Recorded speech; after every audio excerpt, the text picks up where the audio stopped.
Thank you for joining us for our alumni webinar series. I'm Adam Smith, Associate Professor in English Literature in the School of Humanities at York St John University, and I've been asked to host this webinar as part of the York St John University Alumni Series, Alumni Journeys, Creativity, Careers and Community. Before I introduce today's speaker, there are a few housekeeping matters. So we'll be hosting a Q&A at the end of the talk. The questions have actually been prepared in advance, but if you have any questions you'd like to ask our speaker, please email alumni@yorksj.ac.uk. and the alumni team will pass on your questions. There's also an auto transcript appearing during the talk for increased accessibility. However, please be aware it may not translate perfectly. Thank you. So that's the housekeeping done. And now it's my great pleasure to introduce our speaker for this instalment, Harriet Mercer. So Harriet graduated from York St John University in 2019 with a degree in English Literature. And just to briefly insert myself into the narrative, I had the great pleasure of teaching Harriet when she was a student here. She was a remarkable student. I supervised a dissertation, and I feel privileged to have been able to remain in touch since. So I'm really excited about this conversation. So after her undergraduate degree, Harriet pursued a specialised MA in Literature, Culture and Society, 1700 to 1900 at the University of Sheffield. And by the time Harriet had completed her master's degree, she had established a career in marketing. Now working in a pastoral role in an international school in Dubai, Harriet also runs a successful book and lifestyle Instagram account at Literature Grad, which again, I highly recommend. It's very much the Thinking Readers Bookstagram. And there's genuinely some reels about how to do close reading that I direct students to in essay feedback quite often. So definitely check that out. Okay, so with all of that done, I'd now like to finally pass it over to Harriet herself and look forward to chatting afterwards. Over to you, Harriet.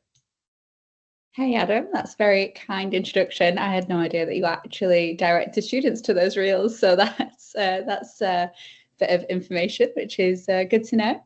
But yeah, as Adam mentioned, my name is Harriet. I graduated from YSJ in 2019, and I am probably the biggest advocate for YSJ. I will not stop being YSJ's cheerleader.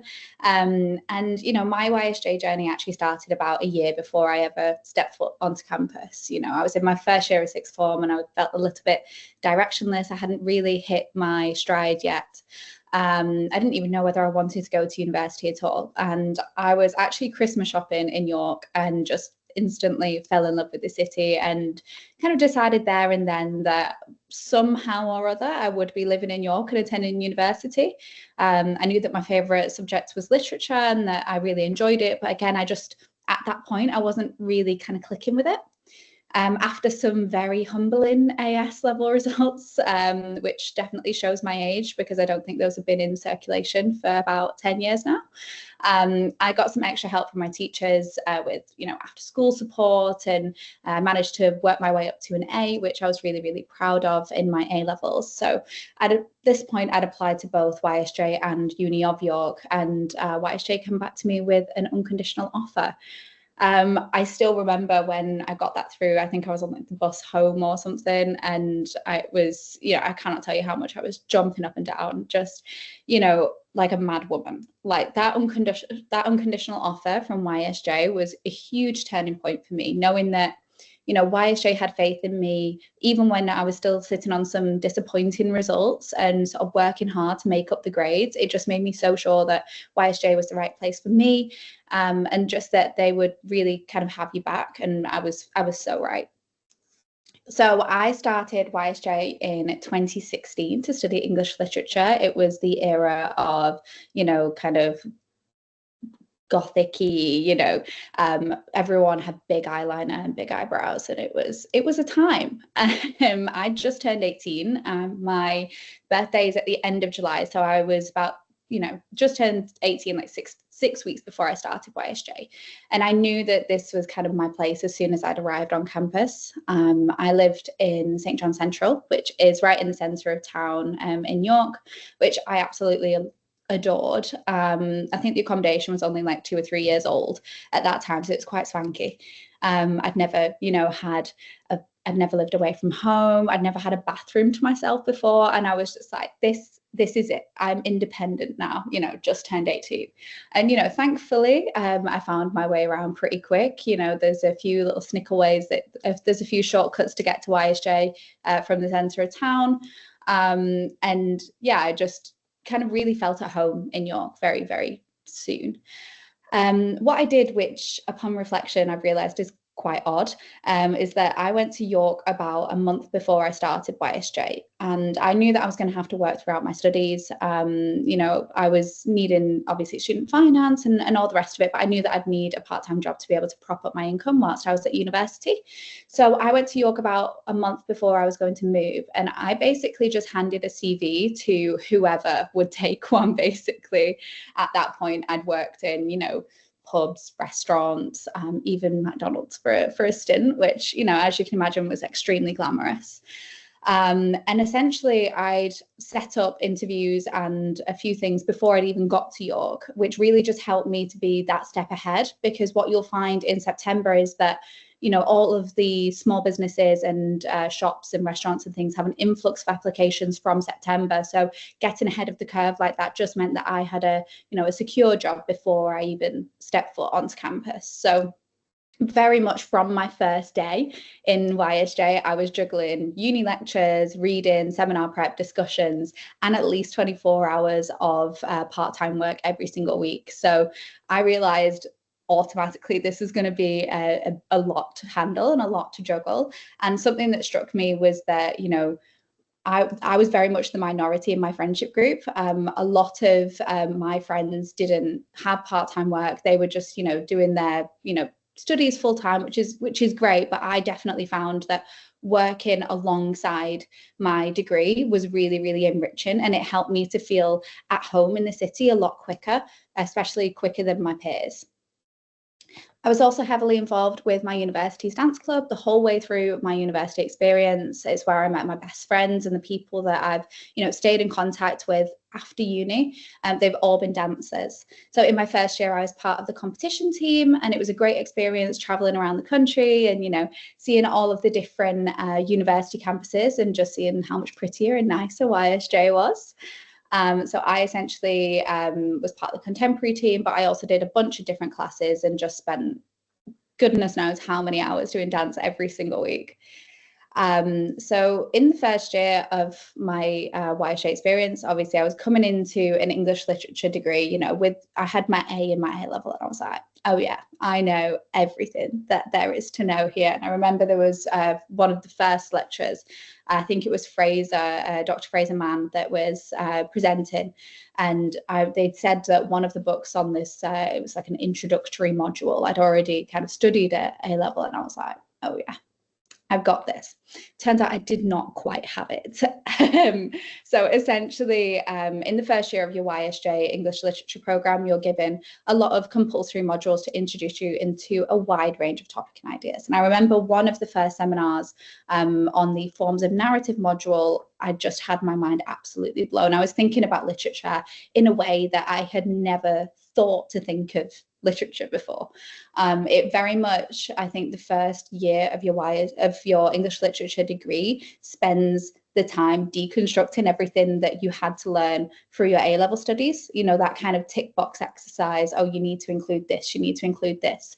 They very much break that down and rebuild your understanding of literature as a text and as a cultural product, rather than just a connect the dots of different literary devices that you've got to make sure that you included an essay. I always remember this one seminar. It was 9 a.m. I think it was after some sort of club night, and I was feeling a little bit worse for wear. And I remember sitting in there and thinking, I'm really going to have to pull up my socks here. Like, I really thought that I knew everything going into it. And it felt like I was picking up a stack of papers and they were just all slipping out of my hands. And I just had to grab as many as I could. And just as I thought that I was understanding it all, I would stumble across a new concept and the sheets would just go flying again. It was very much a, pick it up and build it up from the ground up. But I felt like I really hit my stride academically in the second year of my degree at YSJ. So obviously, as many people know, the first year doesn't count towards your final grade. But sort of towards the end of my first year, I'd really sort of, got my head down. And by the time I got into second year, I felt like I really understood what I needed to do. And, my results.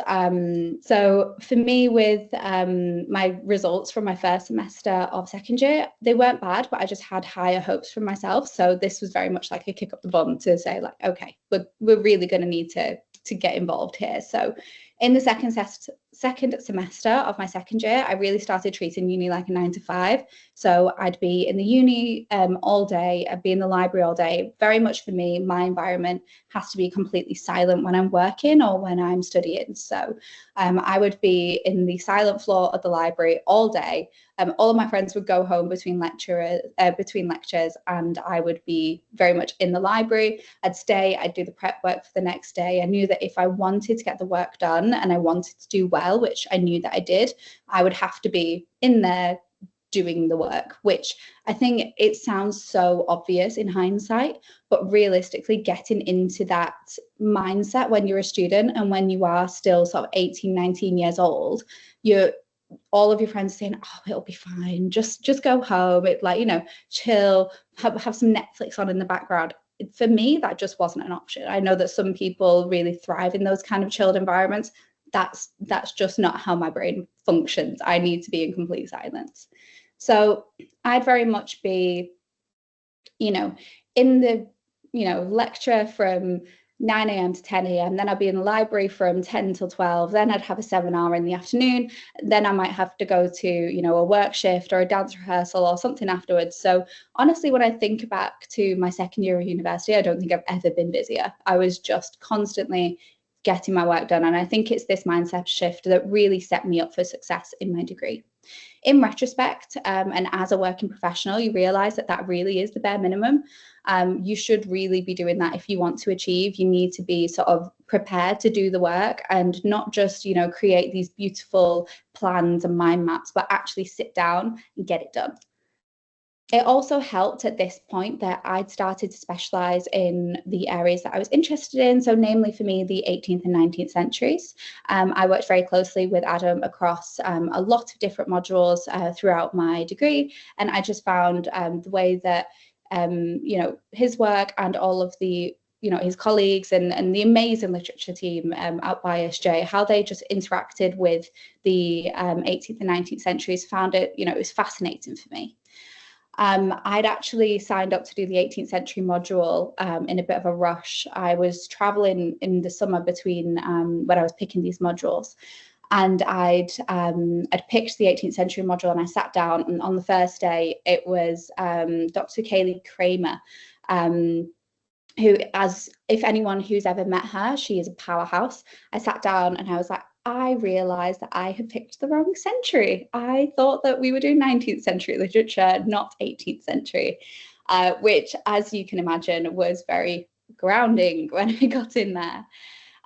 But I was so pleased when I had actually, you know, got my teeth into the material. And it really was the point in history for me where I saw more of the society that I recognise within the works of literature that we were working with. Is very much an era that's fraught with, you know, increasing modernity and enlightenment and revolution and conflicting ideas, and it's just a fascinating era, and I'm not going to bore you with it now. But if you are going to ISJ and you are studying literature, take Adam's modules.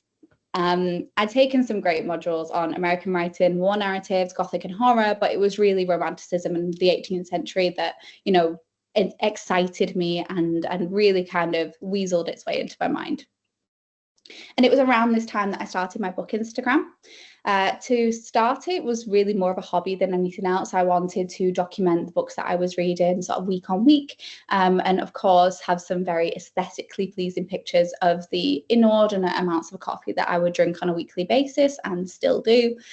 But essentially, it really became something that I'm genuinely very passionate about. I'm very passionate about trying to encourage other readers and other students to really take the 18th centuries and sort of more classic literature really seriously. You know, not that you know, reading other things is a bad thing, but I just really wanted to shine a light on these areas that I find interesting. So I'd take aesthetically pleasing pictures of, my current academic reading, as well as beautiful shots of York and the city and all the rest of it. And it really became a creative outlet for me over the course of, my degree, but also in the years afterwards. Essentially what I found was that I loved documenting what I was reading week on week, but my reading for pleasure very much stalled, sort of in the later years of my degree, purely because you're having to get through so much volume sort of during the term. But I'll get on to that later. So once I got into my third year of my degree at YSJ, I felt secure in my academic footing, which I knew, I knew what topics I liked, I knew what I had to put in to get the results I wanted, and I did exactly that. My dissertation, as you'll remember, Adam, was entitled Here Lies Morning Remembrance and Elegiac Poetry from 1750 to 1830. I was so obsessed with my dissertation. I absolutely adored that project. It was very much the culmination of my academic journey, and I discussed the morning poetry of all of the greats: Wordsworth, Shelley, Byron, Charles Lamb, and I discussed a very specific mode of elegiac sensibility that I identified in their works. That project was very much a labour of love. I poured everything that I could into it, and I'm so, to this day, it's the project that I'm most proud of that I've worked on. It's the project that won the dissertation prize for the highest awarded grade, and it led me to secure the programme prize for the highest overall grade in English literature for my year group, which obviously I'm still so proud of.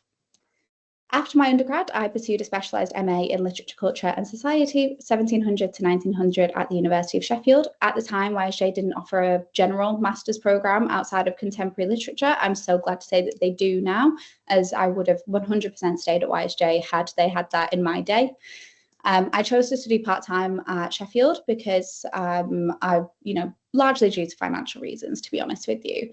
It was completely the wrong choice for me. I'm very much, get your head down and be in it every single day kind of person. And I always say to anyone thinking about doing a master's now that it's such a different experience from undergrad.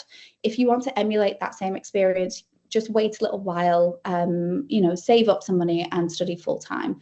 I got that exact piece of advice when I was in third year, and I chose to ignore it. So I don't expect anyone else to take that advice, but it's definitely from my experience, something that I would encourage people to consider. I've spoken quite openly about how I struggled with my master's degree. All in all, it took me 4 years to complete my MA alongside part-time and then full-time work. For the first year, I lived in York and commuted to Sheffield. Then COVID hit. After that, I moved to Oxford. I took a year out. I moved to London. I got a full-time job, and I finished my master's off alongside it. It was a long time, but honestly, I think the resilience in keeping it up and making sure that I did actually complete my studies to a degree that I was proud of and happy with whilst I was studying full-time really taught me a lot about just a lot about self-discipline, really. What I'm trying to say is just because you love your undergrad doesn't mean that you're going to love the masters in the same way. I implore you, do not do a panic masters. It sounds like a great plan, but it rarely is. But like I say, by the time I'd finished my master's, I was well established in my career in marketing. So I'd started out as a freelance writer. I would essentially work for an SEO agency where I would write pieces to help businesses rank higher on Google.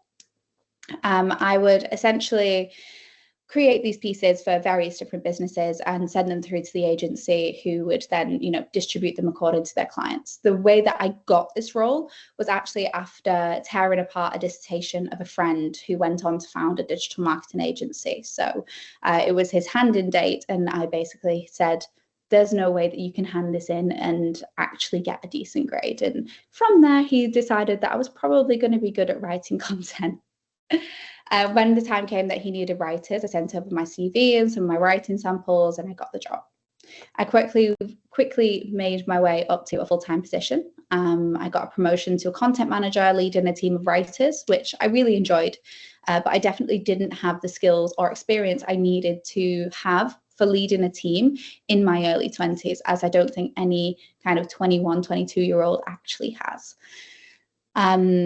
over the course of 18 months, I really developed my managerial style and I became a lot more tolerable to work with. I'm very much a hold of it now kind of person. And I needed to realize that that's not how other people work. I really grew into my role in that agency and I love the client-facing aspects of it. And from there, I got promoted to an account management role where I focused on keeping clients happy and keeping projects ticking. All the while, I was still completing modules for my master's degree remotely. So I dedicate my weekends to reading and writing my essays.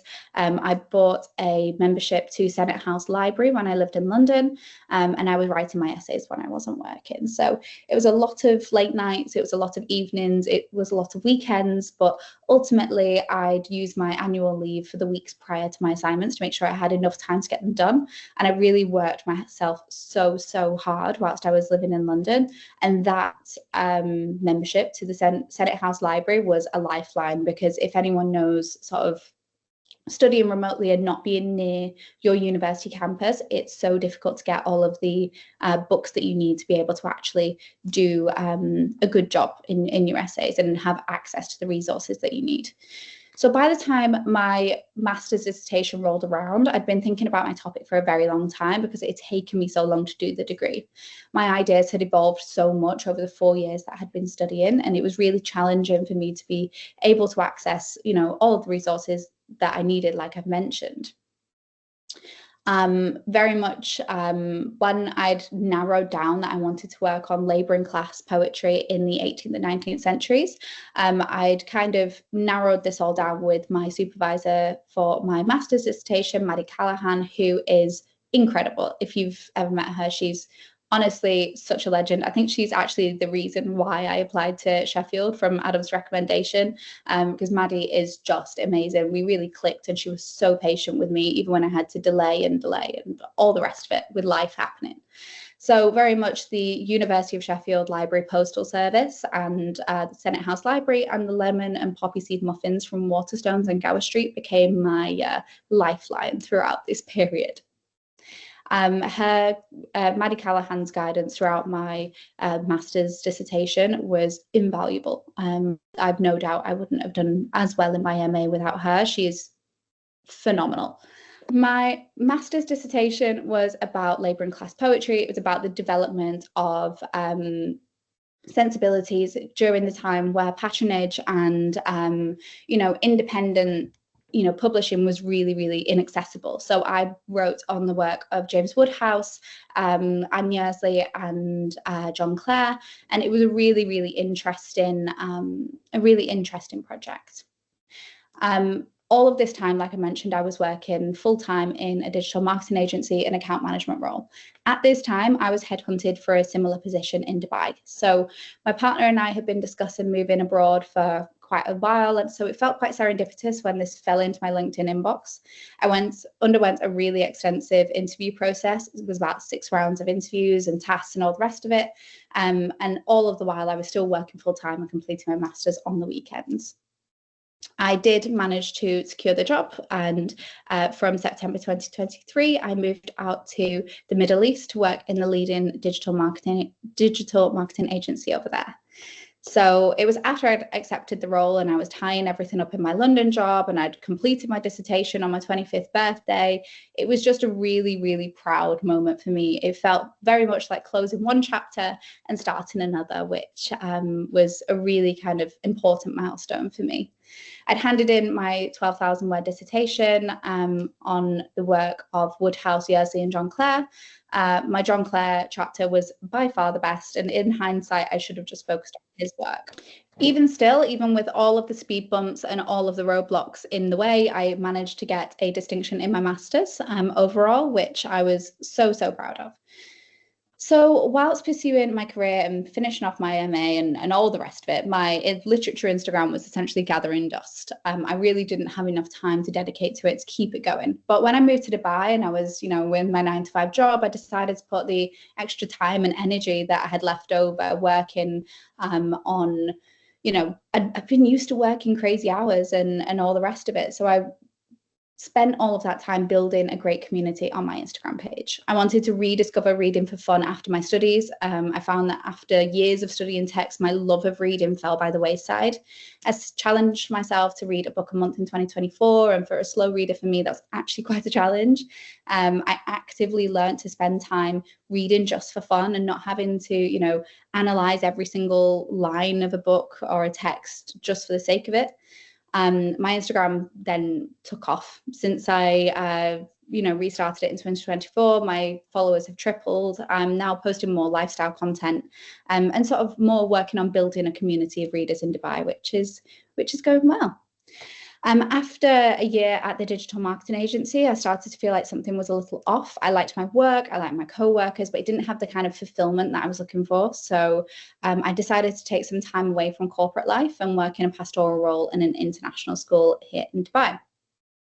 The idea was to take some time to, recalibrate, figure out what my next steps were, and whether I would go into education on a more long-term basis or resume my career in marketing, working on more fulfilling projects later on. I strongly believe that you don't have to just stick to one career path. Yes, it does delay your earning potential, but you can try as many things as you want. And especially in those first few years leaving university, trying as many things as possible is really going to help you to narrow down what you like versus, oh, well, I've got this graduate job and I feel like I should continue on the path because, that's what I should do. I've got two main pillars to my professional experience, and I found that's from education and marketing. And I found that drawing on those different areas of that experience in different situations has enriched my career and my opportunities because of that. In my years after leaving university, my advice is to, follow what interests you and what you're good at. If you can make that into your full-time job, great. If not, side projects and freelance opportunities, enrich your profile and really make you a more interesting candidate. So just go ahead and try different things, see what works, see what doesn't work, and hopefully it'll take you a little bit less time than it's taken me to really narrow down what I'm wanting to do.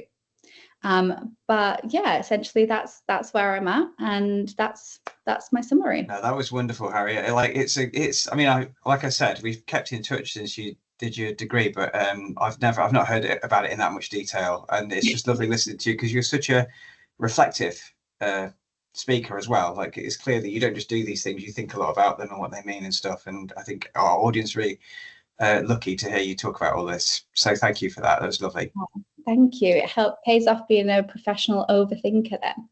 Yeah, well, that is what humanities graduates should be, I think. An overthinker and a reflective one.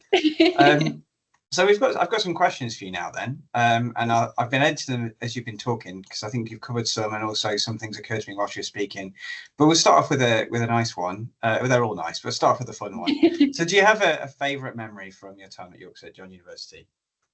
Oh, there are so many, so many.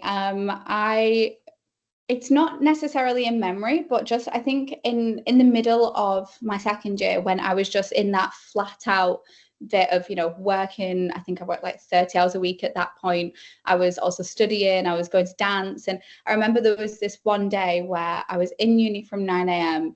and I was with all of my mates. You really got that community of people who are going through the same thing as you, and not in a bad way, but in a it's a real camaraderie between students, and that just kind of lifestyle of going to university in the morning and then spending your day in the library and then going to dance or whatever activity you do in the evenings. And it's such a different experience that I think that it takes a long time to emulate that in adult life. So that's definitely the bit that I love the most. And my favorite memory, I couldn't narrow it down to just one moment, but yeah, that's definitely that's that kind of mood is what I'd say.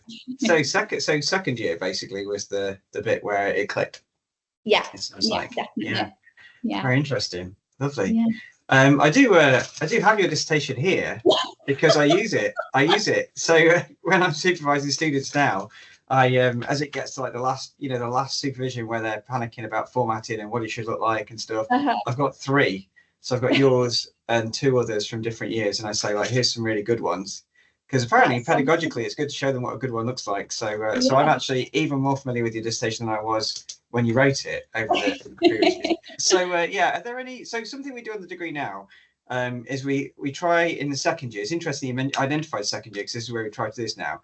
We have like mock interviews halfway through the year where we ask students to, well, we spend the first half of the semester thinking about what it is we actually do in literature, like what is the discipline, like what is it that we're doing, and then we try to help them to think about how they might apply that to different situations. So one of the questions in the mock interview is like, how might you apply a specific skill you developed on the degree to an external situation? And you're in a really unique position to ask this question of, because you've been out and you've been doing other things for so many times. So are there any particular moments in the degree, or particular modules, or particular skills that you developed as part of the degree that you found yourself like in your day-to-day life, in your various careers that you've described, where you've gone like, oh, I'm doing that thing I did on that module? Has that ever happened?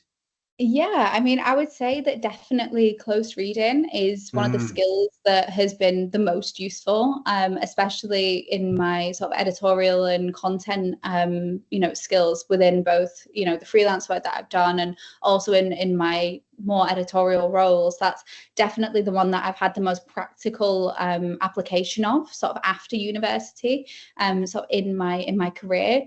That kind of real eye for detail and eye for nuance really kind of separates, great content from run-of-the-mill content. And that's the kind of, work in, especially in marketing and PR and publishing and all the rest of it. That's the kind of work that really gets results, and that's the thing that's been the most practical, I would say. And I think also just more of a soft skill is sort of more the empathy that you gain from a humanities degree. I think that you really you hone the skill of putting yourself in someone else's shoes and really sort of living a day in their life through literature. And that has helped me so much, both in my account management and client relations roles, and also in my pastoral role now. Being able to take yourself out of a situation and kind of look at all perspectives really helps you to kind of mediate situations before they turn into something that, you're wanting to avoid, both in professional and in sort of more pastoral roles. It's been really, really useful. And I think something that's definitely one of my strengths. That's really interesting. So, I mean, you very, very kindly teased in your talk that we have a new MA in English literature at York St John University, a trans-historical one. But as part of that, we did a big lot of work where I sort of took what we were designing to various different people in different professions and industries. And I interviewed someone who is a marketing manager. I should have interviewed you. Maybe I still will. But I remember she made a very similar point, which is that when you're dealing with small amounts of copy, small amounts of words, like you have to think about how every word is going to land. So you've got the close reading bit, but also the empathy bit, because particularly if you're doing a piece of advertising copy, you have to think about like the worst ways it could be read, or like the ways that you don't intend. And essentially what she described was what sounded to me like small seminars where they basically analyze each other's copy. So is that been your experience as well? Yeah, definitely. Maybe not in the same exact format, but very much you have to look at every single outcome. And also, marketing is as much psychology as it is advertising and and copy itself. You have to think about what impact will these words have, and especially sort of my experience from both London and the Middle East. You have to think about the different cultural sort of implications of your writing and all of the rest of it. And there are things that you would put into a piece of writing in the UK that just won't translate over, especially if you're doing bilingual copy. It's the kind of inferences and especially the kind of sarcastic tone that you get in a lot of sort of UK copy. That doesn't translate over into different cultures, and also different languages in the same way. Yeah, very good. That's nicely leads into one of the other questions I had, which is like, what advice would you give to, or what tips would you give to an English graduate, an English literature graduate who's thinking about working outside of the UK? Like, is there anything particular? Yeah, I would say be prepared for the culture shock. Especially someone who has lived in the UK their whole lives, move into such a different culture, whether they move to the US, the Middle East, Australia, wherever it is, there's always going to be a huge culture shock in a way that you don't even realize. Like one thing that I realized moving to the Middle East was that, walking is, not really something that you do, especially, even not just in a professional way, but, one of my favorite things to do is go on a walk and have a coffee and, all of the rest of it. And not being able to do that in a lot of different areas, it's something that is such and you just take it for granted in the UK and you don't think about it. And then there are so many little things that, you won't prepare yourself for, that you just find yourself being like, how does this, why did I not think that this was a privilege before? Yeah, that's very interesting. And I guess connected to that, now that you're an assistant head, I mean, you're in quite a good position to talk about how the English literature skill set is applicable to education. So have you got any reflections on how you draw on your English degree in that role, or any recommendations for students who might want to go into education?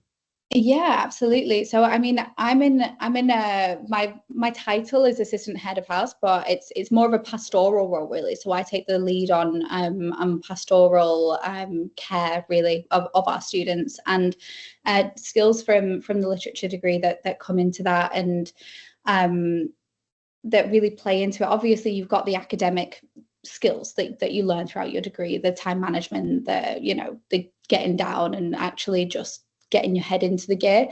One thing that I would say is something that it's not just international schools, it's across the board, is that students really struggle with essay creating and essay-based skills, basically. When you actually ask them, we had this all the time during the English literature degree, but asking, okay, but so what? What's the point? What's the significance of that? Why does that matter? And you get really interesting perspectives that come out of that question, and it's never the same answer. It could be, they've written about something because it's important to them personally, or because, culturally it's something that they're really passionate about, or, something like that. And really sort of interrogating the why is something that both, in a pastoral sense, but also on the academic side is really important. And even when you're dealing with, behavioral case, or, a sort of, let's say it's a mental health type situation, asking and really interrogating the why is the reason that you can really get to the bottom of something and develop that rapport and that trust with your students. That's lovely, thank you. And I think a lot of people watching probably wouldn't forgive me if I asked you, what is the secret to having a really successful Instagram account? Honestly, it's something that I need to work on as well, but it's consistency. There are some people that say you need to post 3 times a day, which who has time for that? I try to post at least sort of once or twice a week. But to actually try and grow an Instagram, I found the most growth when I was posting consistently every single day. And the first 3 months, I barely saw the needle move, and then it really kind of shot off from there. So I would say stay consistent. Know it's going to take about 3 to 4 months to start to see that ball rolling, and don't get bored, because you got to keep it interesting, because it's a hobby at the end of the day. If you want to turn it into a full-time thing, great, but it should be more based on your passions. Yeah, I should thank you as well, because the Words Matter _YSJ Instagram is influenced by you've given me advice, but also your aesthetic. And I mean, we're in a ridiculously fortunate position actually, because we've got yourself, Georgina Kerr, who I think was in your year, has gone into marketing. We've got Claire Fenby Warren, who's head of advertising for a publishing company. A couple of undergraduate students I work with on our literature podcast who have they're both mature students who've had careers in marketing. So we really are. It's all feeding into our marketing. So thank you. Yeah, I love that. So just to begin to wrap up then, as we reach the last couple of minutes, is there anything that you would actually? This is a good one. Is there a single bit of advice that you've been given by anybody during your career journey that you would like to pass on? Yeah, it's actually a piece of advice from Anne-Marie Evans. She told me when I was starting out in, with my MA and all the rest of it, I was gutted because I wasn't able to study full time like I wanted to. And she just said to me, look, it's not a race. I've had to go back to that piece of advice so many times. I'm very much an overachiever, and in the most annoying way. Like, I want everything to be, I want it to be now. I want to see the results. I want to, see the progress, and I have to really kind of tell myself all the time, it's not a race. It's not a race. It's applicable for so many things: further ed, career, life milestones. I used to think that, I'd have to have done with my master's by 21 and have a PhD by 30 and somehow also miraculously be married by 30 and all the rest of it. And, I think this perception is changing now. It's changing slowly, but I think that more people are seeing different life paths, but you just have to think constantly, like, it's not a race. If it takes me one more year, that's one more year that I can provide life experience into my, whether it's my career, my studies, whatever. Actually taking that one more year, that's actually a good thing. You don't need to, put too much pressure on yourself to get everything done within these time constraints that are completely self-imposed. That's very good advice. And I suppose related to that, if you could go back in time and tell, was it 18-year-old Harriet, who was just had her 18th birthday 3 months ago and is about to start again, like, what would your advice to that Harriet be? Keep her opinions were cool. Like, she was the little firecracker. Keep doing what you're doing. Don't lose faith in what you're wanting to achieve, but also, like, don't put too much pressure on yourself, because it will come together. You just need to, if you keep on working hard and you keep on, putting as much as you are into it, it will come together. You don't need to stress yourself out. But also, she was an icon. Like, I want to be more like 18-year-old Harriet. She was so cool. She was definitely good value in seminars. And I suppose, like, just to wrap this up, what are you reading? Do you have any book recommendations? We can't have a book influencer on here and not ask, like, what are you reading right now? Oh God, let me go to my spreadsheet. Hang on. Honestly, I've got a spreadsheet for everything. The best book I've read in the last couple of years was probably its best modern book was The Secret History by Donna Tartt. Absolutely iconic book. Loved every single page of it. 10 out of 10. I've just read The Picture of Dorian Gray again with my book club that I have in Dubai, and absolutely loved it. And it was probably the most well-received book that we've done in a while. And I read A Tale of Two Cities at the start of this year and just adored it. I didn't realize that my heart could be broken in quite as many ways. But yeah, just that was absolutely phenomenal. And yeah, Wuthering Heights is my all-time favorite book. That's a great set. And you're enjoying the Big Summer Read, the York St. John Big Summer Read. Thank you for posting about that. Yeah, I did. I finished Piranesi on the flight over, actually. It was one of those, it took me a while to get into it because it freaked me out too much. It felt like a bit like a Black Mirror episode in the first few chapters. And I'm not good with kind of tense stuff. So when I was on the flight, I just breezed through the rest of it and absolutely loved it. It was brilliant. I'm not going to give any spoilers because I don't know where people are with it. I think quite a few people have finished it already and are trying to be quiet at the moment. So it'd be interesting when we get to week 11 and everyone is allowed to talk about what happens. Yeah. Well, it's a real pleasure talking to you, Harriet, and we could talk all day. I hope you should perhaps come back and do another episode because I feel like we're only just scratching the surface. But no, it's thank you for the time, and thank you very much. Keep in touch, and everyone can follow you on at tell us your handle just before you go. It is at LiteratureGrad, exactly how you'd imagine to spell it. Thank you, Harriet. Of course. All right. Thank you so much. Thank you for your time.